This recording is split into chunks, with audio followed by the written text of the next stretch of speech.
people shooting propane tanks, lots of vehicles driving where they're not on designated trails, vehicles getting stuck everywhere. It's super muddy out there right now.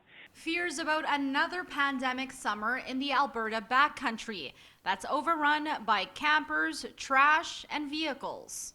And the province looking into how it could monitor it with a request for more eyes up above that didn't last long.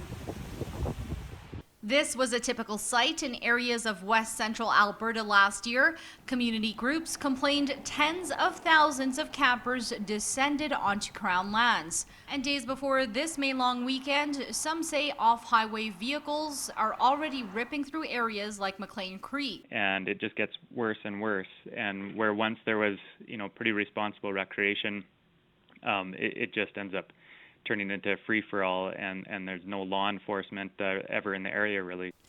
The group blames the Alberta government for introducing a $90 fee to access parks while delaying a fee for off-highway vehicle users.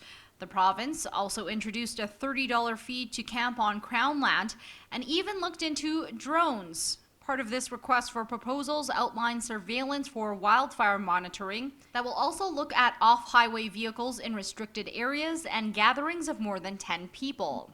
Alberta's Environment Minister says the request posted on a government website wasn't approved by him or his office. In his statement, Jason Nixon says, "As soon as I became aware of this request for suppliers related to long-range remotely piloted aircraft systems, I instructed my department to suspend it.